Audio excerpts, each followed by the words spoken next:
Recently I became aware of quite a few cases of marriage breakdown, and also, I looked up on the internet, the marriage divorce rate in the States is over 40%, and obviously that makes Satan happy in the sense because any society, the basic building block of any society is the family, and if Satan can go around and destroy families, where does that leave society as a whole? It leaves it on pretty shaky grounds.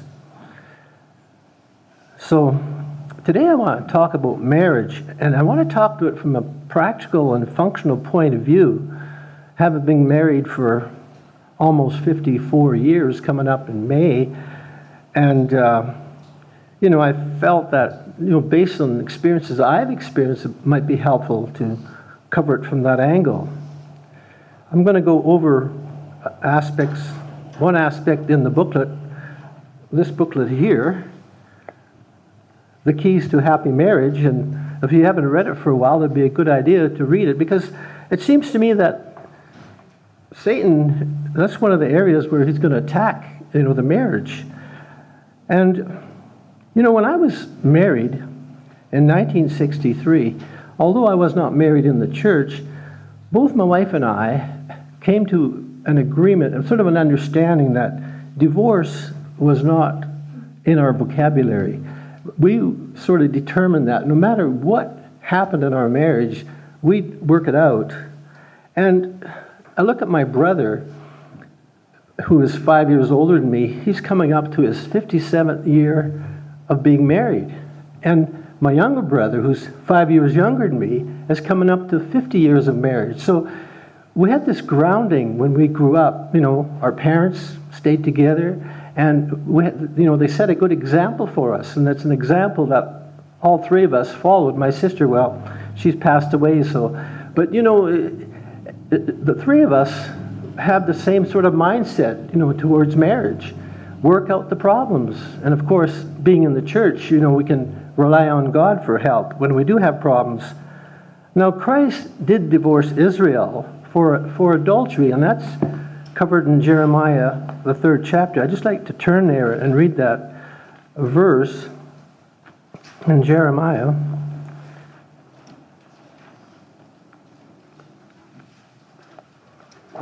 In Jeremiah 3,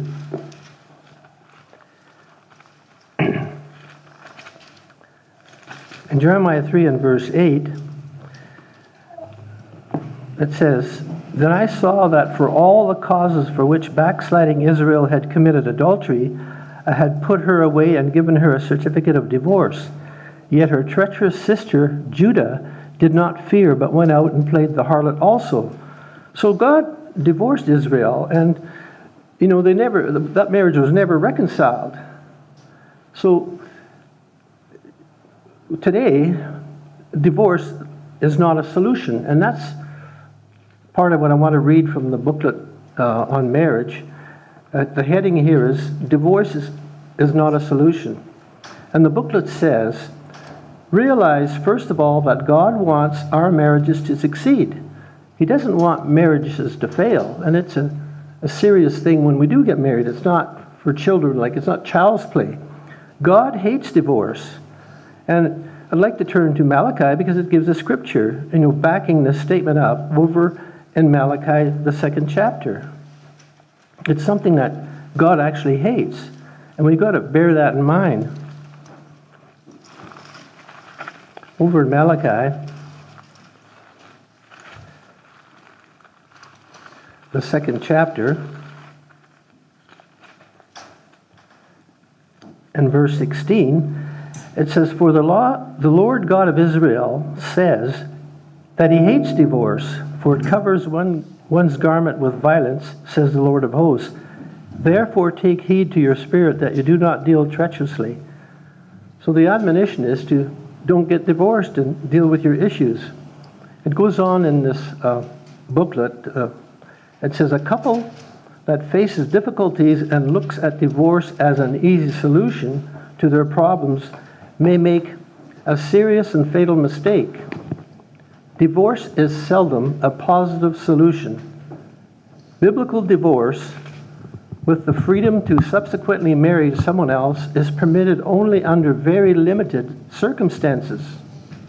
God created the marriage unit, and He intended that it should flourish and endure, because that's the method that ultimately God adds to His family, to the human family.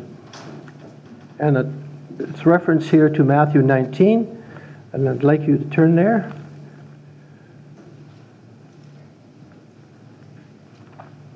Matthew 19, and verses 4 to 6. This is Christ speaking. It says, "And He answered and said to them, Have you not read that He who made them at the beginning made them male and female, and said, For this reason a man shall leave his father and mother, and be joined to his wife, and the two shall become one flesh. So then there are no longer two but one flesh. Therefore, what God has joined together, let not man separate." That's quite a strong admonition from God. What He has joined together, He doesn't want man to separate. And it goes on in the article here, it says, "Two truly converted married Christians, as long as both remain alive and converted throughout their marriage to each other, must never divorce and subsequently marry someone else. Their marriage, which has been bound by God, is for life. It's not till divorce do we part. It's till death do we part." And it references 1 Corinthians 7. I'd like you to turn there.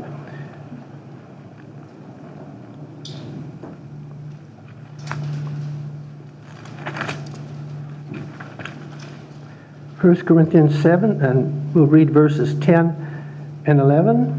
It says, "Now to the married I command you, not I, but the Lord," this is Paul speaking, "a wife is not to depart from her husband. But even if she departs, let her remain unmarried, or be reconciled to her husband, and the husband is not to divorce his wife." And also over in Romans, the 7th chapter,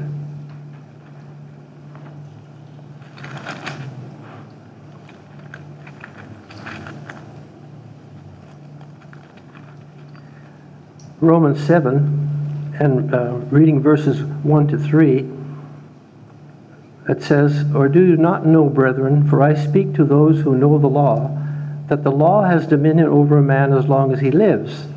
For the woman who has a husband is bound by the law to her husband as long as he lives. But if the husband dies, she is released from the law of her husband."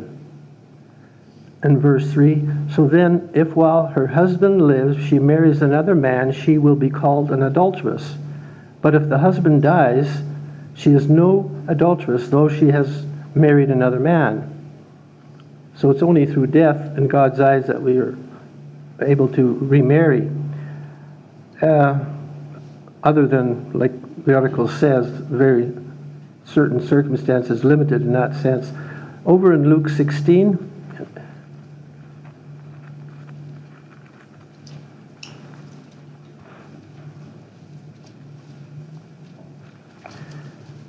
in Luke 16, and we'll just read verse 18. This is Christ speaking. Luke 16:18.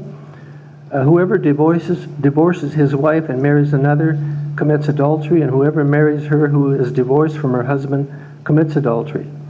So it's laid out pretty clearly here in this article.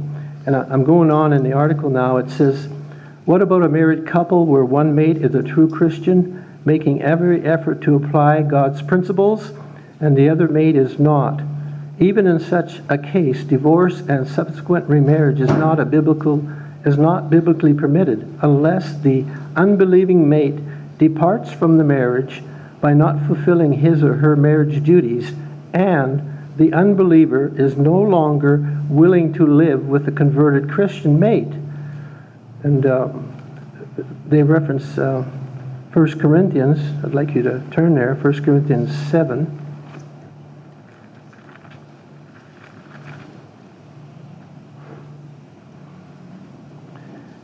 1 Corinthians 7, and we'll read verses 12 to 16. Paul speaking again in verse 12, he says, "But to the rest, I, not the Lord, say, if any brother has a wife who does not believe and she is willing to live with him, let him not divorce her. And a woman who has a husband who does not believe, if he is willing to live with her, let her not divorce him. For the unbelieving husband is sanctified by the wife, and the unbelieving wife is sanctified by the husband. Otherwise your children would be unclean, for they are now holy. But if the unbeliever departs, let him depart. A brother or sister is not under bondage in such cases, but God has called us to peace. And in verse 16, for how do you know, O wife, whether you will save your husband, or how do you know, O husband, whether you will save your wife? Going on in the article, it says, such total departure from marriage by the unbeliever can be seen in a serious, contentious violation of his or her marriage duties and responsibilities, such as the sinful practice of sexual immorality, and references Matthew 5, verses 31 to 32, which I'd like to turn there. In Matthew 5 and verse 31 and 32,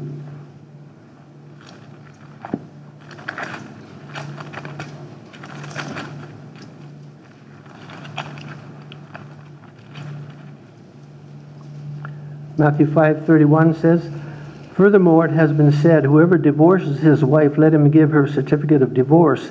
But I say unto you that whoever divorces his wife for any reason except sexual immorality causes her to commit adultery, and whoever marries a woman who is divorced commits adultery. And over in Matthew, a few chapters over in Matthew 19 in verse 9,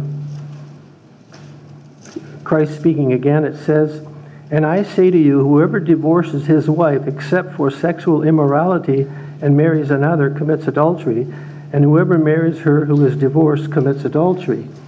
And going on in this article, it says, but even then, counseling with one of God's ministers is highly recommended, with the goal to restore.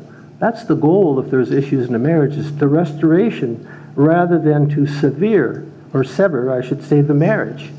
So the efforts is to keep the marriage together, not, break it up. So divorce is not a solution, and we should never we should make every attempt to salvage a marriage, going through difficult times and trials, because let's face it, we all face trials and tests in our marriages. I mean, I'm no exception, even though I've been married over 53 years. The second biggest issue in marriage is money problems. Divorce and money problems are basically the two major areas that create problems in marriage. And the most basic rule of successfully handling your finances is that outgo cannot exceed income without disastrous effect. I mean, how do you think the United States got $20 trillion in debt? Well, you do that by spending more than you make. So you got a Visa card, and if you're short every month, you put on your Visa. Well, that's a debt, right? If you're meeting all your obligations by going into debt. Well, eventually, if you don't deal with that debt gets higher, and eventually the bubble will burst, and you're going to be facing some really serious problems. So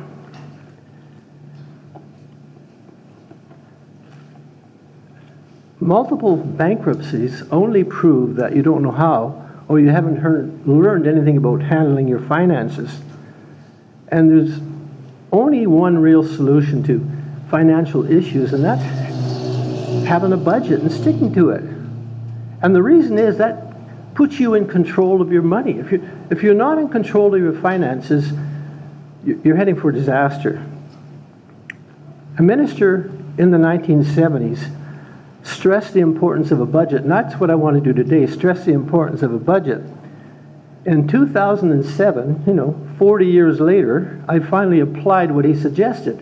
I'm a little bit of a slow learner. But I mean, if I'd had done it when he said, I went through all kinds of financial difficulties. I never declared bankruptcies, but I'm telling you, it was a rocky road for many times, and we had to sacrifice here, sacrifice there. But that's why it's so important, to have a budget and keep on top of things. A budget allows you to control where the money goes.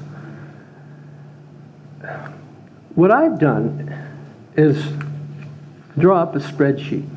I've got 3 spreadsheets. This is one of them, okay? Now this spreadsheet is related to my savings account, because in my savings account, I don't draw money out that often. And I have columns here, I got 1, 2, 3, 4 columns. I have the date on the left, and in column number 1, I have second tithe. And then I have Holy Day offering, and then I have mad money. Now you may think, what's mad money? Okay. It's just a term I use personally, but it's basically an allowance. You got to budget yourself an allowance, and an allowance for your wife too. Because, I don't know about you, but I hate always, never having money in your wallet. Now, you can budget whatever the total amount allows, but you should have a little bit of mad money. I mean, if you're out and you decide you want to have a cup of coffee, you got a little bit of money in your wallet to have coffee. And of course, if you spend your mad money on any given month, that's it. You wait till the next month till it's renewed. And if you don't spend it all, well, you just renew it, then you got more the next month. But the balance of this sheet in my checking account should balance what I got in my account. So if I got $5,000 in my savings, all the lines here should add up to $5,000. So I know I'm on top of things. In my checking account, which I've got 2, and the reason I have 2 is because in my checking account is, the more active account where you pay your bills out of. So in there, I've got every expenditure that I make: gas, mortgage, phone and internet, electrical, Netflix, house taxes, car insurance, life insurance, emergency. Have all these columns, and you sit down with your wife and you budget some of these things. Now, some of them, like for example, your utility bill. What you do is you figure out what your utility bills in a year and divide by 12, and that's what you budget yourself. So what happens is in the summertime you're going to build up because you're not spending that much, and in the wintertime, it'll go down, and then when spring comes around, what you do is you analyze, did we have enough? And if you didn't, then you got to put more in there every month to cover. Otherwise, and I have a column called incidentals. Now, incidentals is where you should put money in because, for example, this year I had put something like $1,200, let's say, for house insurance. Well, it comes due in January. So I was saving all year, putting $100 a month. $100 a month times 12 months, that's $1,200. So in January I got my bill, it was more than $1,200. It was something like $1,250 because things tend to go up. So I'm $50 short, really. I've only got $1,200, but the bill is $1,250. But I've got money in the incidental column, so I take $50 from there, pay the bill, and start putting in my $100 a month. And that's how you work it. It's so simple, but it makes sense, and the thing is, it works. It puts you in control. And every month, the total on my checking account on this paper equals the amount of money I got in the bank. And you do this for all your expenditures, and you can decide, because some things will fluctuate up. That's why you have to have a column that, incidentals, because that's where you draw the money from. And you should have savings too, and an emergency fund. And your savings will go up. If you're putting $100 a month, in a year's time you're going to have $1,200. You don't normally touch that. And you have an emergency fund. You could put $100 in emergency. And what we do, emergency fund, Delia will say to me, how much have we got in the emergency fund? I'll say, well, we got $900. All of a sudden, at the feast, I needed a brake job. Where did I go for the money? In the emergency fund. I didn't borrow any money. I got it from the emergency fund. And then, of course, I'm putting it in every month. I built it up again after several months, paid for the brake job. And after a while, the beauty of this, when you build up your savings to a substantial amount, and it might take 3-4 years, let's just say you have a major expense of $3,000 to $4,000, you don't have to go into your Visa. You borrow from yourself. You take it out of savings. That way you don't go into debt. You pay the major expense, and then you just pay your savings back. Pretty nice solution, eh? But the thing is, it keeps you in total control of your finances. And that is important, because if you lose control, you'll end up going into debt. And if you don't deal with debt, it becomes a real disaster. So a budget allows you to see exactly where the money goes, and it puts you in total control. And that's where we should be. And of course, it proves to God. I mean, you know that scripture, if you're faithful in a little, you'll be faithful in a lot. So if you can handle your finances in a responsible manner, I don't think God will be, he won't be reluctant to put you over 10 cities. He says, man, he really handled his finances here really well. Let's give him a bigger responsibility in the kingdom. On the other hand, if he looks at it and says, man alive, I mean, he made it into the kingdom, but he only declared bankruptcy 10 times. Maybe we should only give him one city, see how he handles that. So these responsibilities we have in finances, I mean, they're important for our future. Okay? I want to go on to the next point. I've got quite a few, but I'm not telling you how many, because when you get through halfway, you'll be saying, oh man, he's almost done. I can't wait till he's done. Anyway, my next point is, it's really important in marriage to pray for one another. And I'd like you to turn to Romans, the first chapter.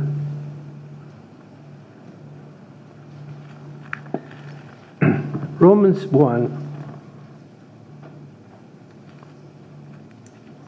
Now this is Paul, speaking to the Romans, and he says, "For God is my witness, whom I serve in my spirit in the gospel of his Son, that without ceasing I pray, without ceasing I make mention of you always in my prayer." So here is Paul concerned about, the brethren in Rome, and he always he never ceased to pray for them on a regular basis. So praying for your spouse is a really important aspect of, having a successful marriage, which is something that we're all shooting for. And also in 1 Thessalonians 5.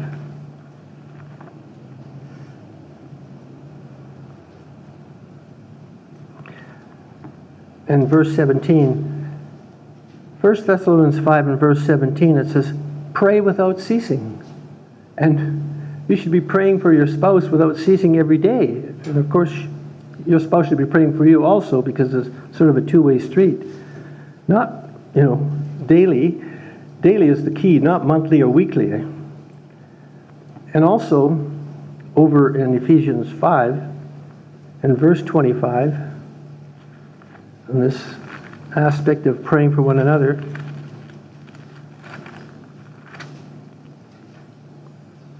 Ephesians 5 and verse 25 says, Husbands, love your wives, just as Christ also loved the church and gave himself for her. So husbands, you demonstrate your love for your wife by praying for her on a daily basis. That's how the proof is in the pudding. You should plan things together.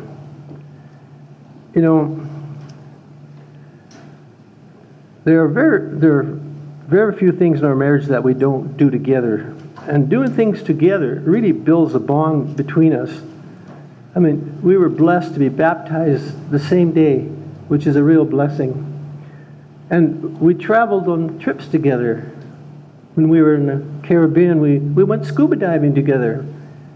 Delia had never scuba dived. I had scuba dived as a teenager, but we did it together. And it was just such a great experience being down there, 40 feet of water and looking at fish and that. And we went snorkeling together, which is something we'd never done either. It was so neat to snorkel, I should say. And you're on the surface, and you can breathe and look at the fish in the water. And maybe 8 or 9 years ago, we both have bicycles, pedal bikes, so we thought, well, we should go pedal biking a bit. It's good for us. So we started going in the summertime, and some of you were in 2000 when you were at the feast. We took a group down the Kettle Valley right-of-way, which is a railway right of way where they took the tracks out, and it parallels the highway to Penticton, and we ride our bikes down there. It's about 10 miles one way and then 10 miles back along the highway. And one summer, Delia and I did that about 6 times. And and then when we'd get to Penticton, we'd go into town and we'd have an ice cream cone and sit on the lake and watch people swim, and then we'd get on our bikes and pedal over to Trout Creek. And of course, it's really hilly going up. We'd leave one vehicle there, then we'd throw the bikes in the vehicle and drive home. I mean, it's easy going downhill and on the flat, but going up the hill is a little tougher. But later on, when we lived in Princeton, I bought Delia a scooter and I had a motorcycle, so we'd go out together. And we had a little dog, a little poodle, and she would sit on the scooter in front of Delia and she'd yap at me, yap, yap, yap. And if I got too far, she'd really get mad. She'd yap, yap, yap. So I'd have to slow down. She didn't want me to get too far ahead of her with my motorbike. And later on, after I retired, I bought a scooter as a sort of a retirement gift. And then a few years later, I got an opportunity to buy one identical to mine. And now instead of pedaling, we're a little older, we go scootering together. So we really enjoy doing things together. So I think that's a very important things to do together.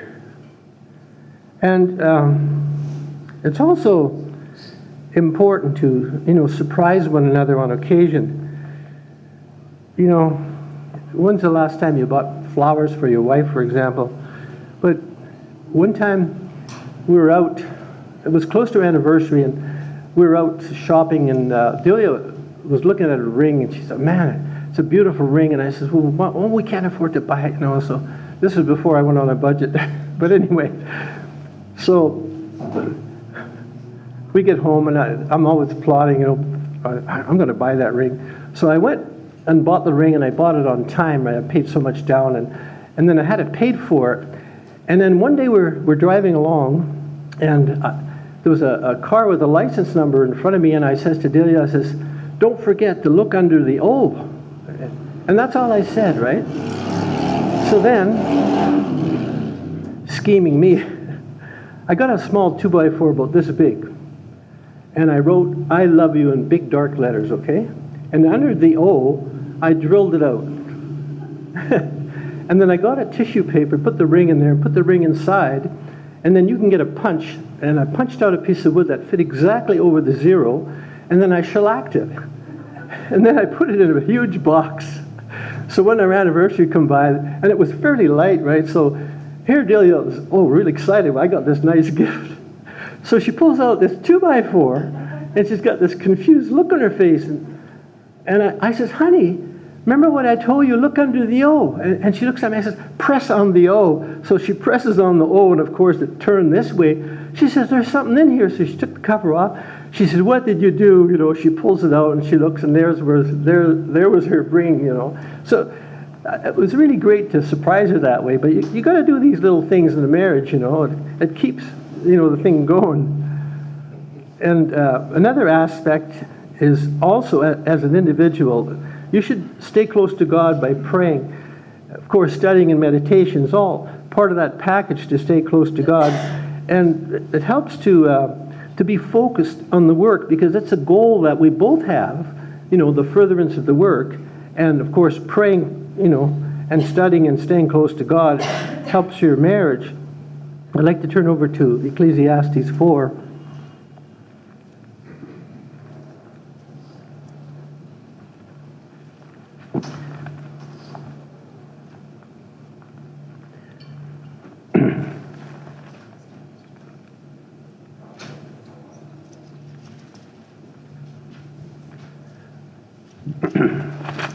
I know it's in here somewhere. Ecclesiastes 4 and verse 12.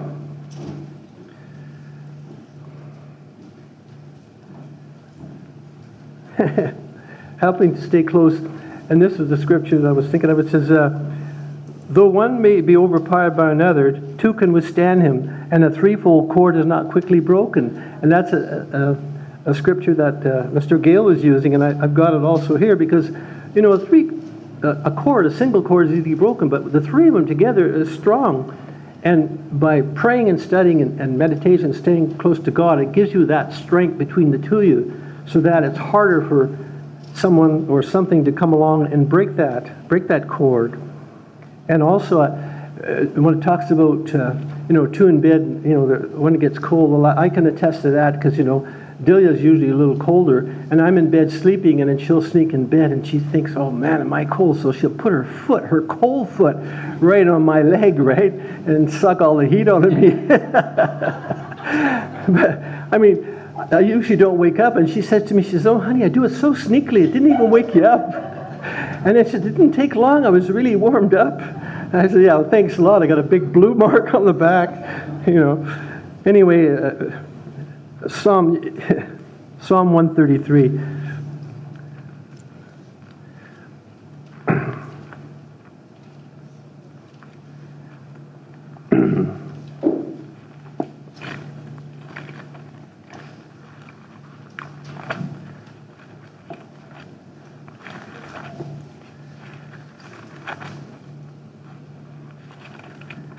Psalm 133 in verse 1, it says, behold how good and how pleasant it is for brethren to dwell together in unity. When a husband and a wife team are working together in unity and they're really with the program, that is so pleasing to God. It really is. And,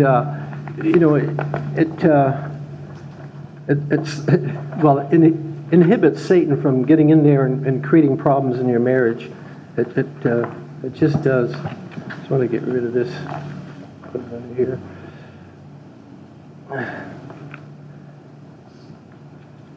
Another point is show affection to one another. Some people are not as affectionate as others, but I usually get up earlier in the morning before Delia because I go to bed early and I get up early. I usually am up about 5 o'clock, and when she comes down a little later on, I'm in my chair usually doing my Bible study, and the first thing she'll do is she'll come over and she'll kiss me and she'll say good morning, and I say, good morning, dear. So that's how we kind of start the day off. And then later on at night, I usually go to bed early, and she stays up a little later. So before I go to bed, I say good night, dear, and I give her a kiss good night. So, it's a good way to start the day, and it's a good way to, end the day, in my view. I'd like to turn over to John 13.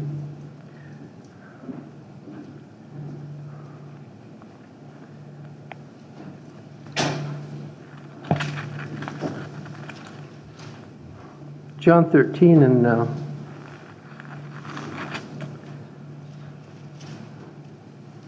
in verse 23, you could see here the relationship between Christ and John. It says, now there was on Jesus' bosom one of his disciples whom Jesus loved. Now, it's not that he didn't love the others, but I think between him and John, they had more of a relationship, it was a more affectionate type of relationship, whereas some people, they are very, more I want to say professional, but it's not really professional. They're just not like that. It doesn't take away from them as an individual, but everybody's different. But you could see that close relationship, between John and Christ. And then, when that question came up about, what happened to Judas, Peter says, ask John. He's over there close to him. He didn't ask him himself. And over in Romans 12.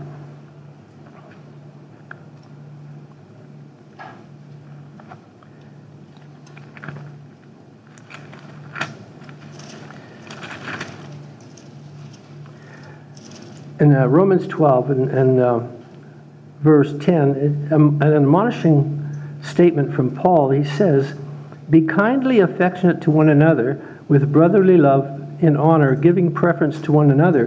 And of course, especially true in regards to your spouse, affectionate to your spouse and that brotherly love towards one another, which you have in a marriage, a sound and solid marriage. Another point I'd like to discuss is choose your battles. There are times when you're going to disagree. If you don't have a disagreement in the marriage, there's something wrong, right? So what you got to do is choose your battles. For example, it's not a good idea to be arguing in front of the kids. And the reason is because it makes them feel insecure. And it, can affect them emotionally. So you got to resist the temptation to argue, in front of them or in an inappropriate place. But rather, you wait for an appropriate place. Even the apostles had disagreements. We could read about one of them, or a couple of them. One's in the book of Acts.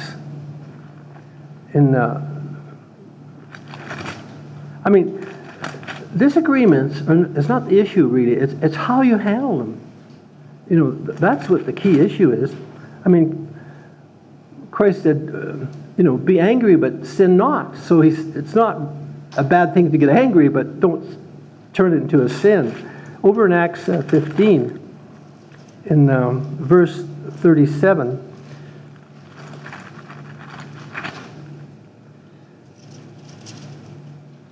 it says, "Now Barnabas was determined to take with him John, called Mark, but Paul insisted that they should not take them, the one who had departed from them in Pamphylia, and had not gone with them to the work. Then the contention became so sharp that they parted from one another. So Barnabas took Mark and sailed to Cyprus, but Paul chose Silas and departed, being commended by the brethren to the grace of God." So here, they had a dispute. They just couldn't agree on this. But, they didn't take the gloves out. They just said, okay, well, one took one guy and the other one took the other. And, they carried on. They had responsibilities. But, there's a way to handle things in a marriage that is acceptable to God. And over in Ephesians,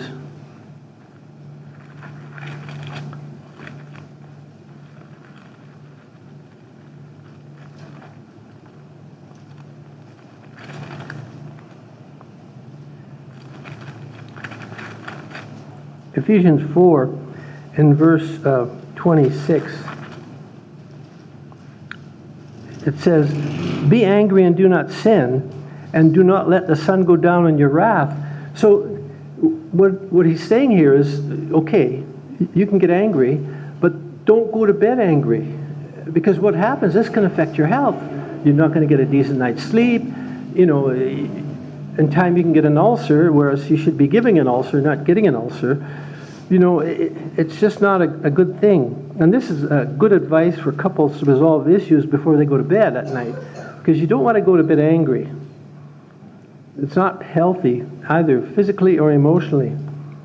And I'm just going back to adultery, something just came to mind. How it can negatively affect children. My wife and I were watching, I think it was Oprah Winfrey. And they had a woman on there who was 38 years old. And she was still suffering from the effects of her parents being divorced. It was unbelievable. She was emotional about it and still affected. So a divorce can affect children for many, many years to come. You'd think she had gotten over it, but no, it was still affecting her even after all those years. And the parents had been divorced, for years. But here's a 38-year-old woman still suffering from the effects of divorce on her. Another point I want to make is you should make important decisions and big decisions, especially with finances. You do it together, and you don't rush into it. You don't rush into things too fast. Sometimes you need 24 hours to mull it over. I remember when I got transferred to Princeton, which was, it's about an hour and a half from Penticton in the interior, and we went there and we were looking for a house, and we just couldn't find nothing. And we were under pressure, we got to find a house because I'm moving here in whatever it was, 2-3 weeks' time. And so anyway, the salesman showed us his house, and we just felt pressured, so we put an offer in on it. And, we felt we'd had no choice. So we're driving out of town and we're talking. We're about 15 minutes, going back towards Vancouver. And my wife and I were talking about it. I just don't feel right about the house. And she says, no, let's turn back. Cancel the deal. So we turned back, and we got to the real estate office. And the guy said to the real estate, says, "You just got here in time," because he says, "I was about to drop this in the mail, our offer," because he had to mail it to the person because he wasn't living in town. He says, "Once it was in the mail, I would have been legally responsible, to follow through." But he said, fortunately, he just tore it up. We eventually bought a house from the guy, but not that one. We got a little bit better one. So it was a good example where, sometimes people try to pressure you, especially some salesmen, If you don't take the deal now, we'll forever disappear. Well, that's fine. I'll come back in forever. So you shouldn't feel pressured by people to try to make fast deals. Like the saying goes, if it's too good to be true, it probably is untrue. That's something that you always should remember. Because if something's for sale today, let's face it, it'll still be for sale tomorrow, and tomorrow you may have a change of heart, Especially when it comes to big ticket items, more like vehicles and houses and stuff like that. Over in Proverbs 11, that's where I'm going to go to next.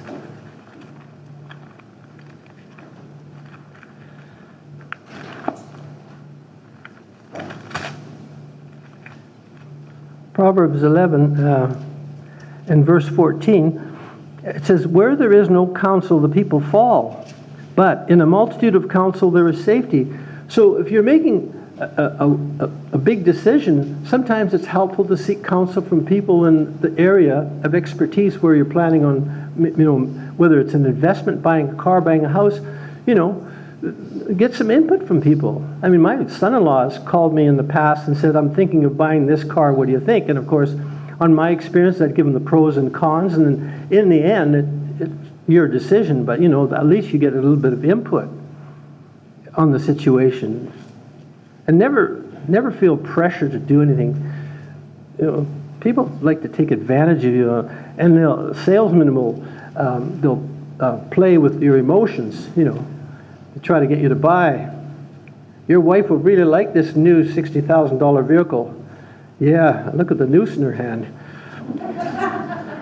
It's nice and colorful.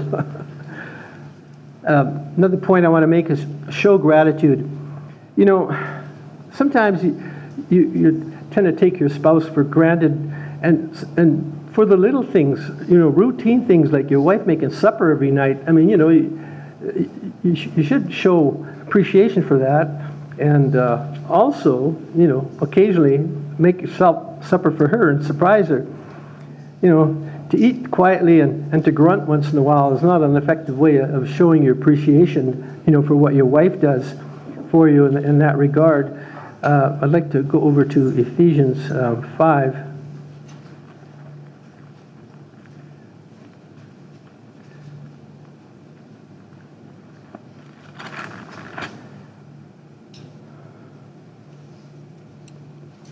In Ephesians 5, it says, "Giving thanks always for all things, to God the Father and in the name of our Lord Jesus Christ." But it says, be grateful for all things. So a lot of things that, a spouse does for you, you could show gratitude for and thank her for it.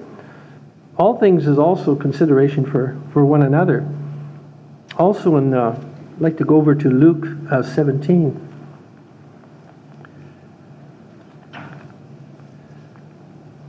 I'm almost done. I've only got about 12 more to go. Luke 17 and verse 12 to 16. It says, Luke 17 and verse 12, it says, "Then he entered a certain village. There met him 10 men who were lepers, who stood afar off. And they lifted up their voice and said, 'Master Jesus, have mercy on us.' So they all cried out together, 10 of them. So when he saw them, he said to them, 'Go show yourselves to the priests.' So as it was that as they went, they were cleansed. And one of them, when he saw that he was healed, returned and with a loud voice glorified God, and fell down on his face at his feet and giving thanks, and he was a Samaritan." So, we see in this example that out of 10, one person was grateful for being healed. Could you imagine that? You have a disease, whatever, terminal cancer, and you're healed, and you don't even go thank the individual? They were all crying out, for help. It's not like he walked by and says, "Oh, you're healed," but they were crying out. They wanted to be healed, and yet only one turned around and thanked them. So it's important for us to be grateful and to give thanks, and it's due. Another important thing is, it's important that you support one another. A wife, a spouse, has to know that she has a supporter, her mate, her husband, and vice versa. And when you're both baptized, you're working towards the same goal. It's not a competition, it's teamwork. So you always got to keep that in the back of your mind that, sure, you're going to go through trials and tests are going to show up, but as a team, you need the support of each other, and you're working towards the same goal. Your goal is not to get 10 city, and I don't care if she only gets one. It's, your goal is we should work towards the potential of both parties in the marriage. Children feel safer in a peaceful environment where mom and dad show love and concern to one another.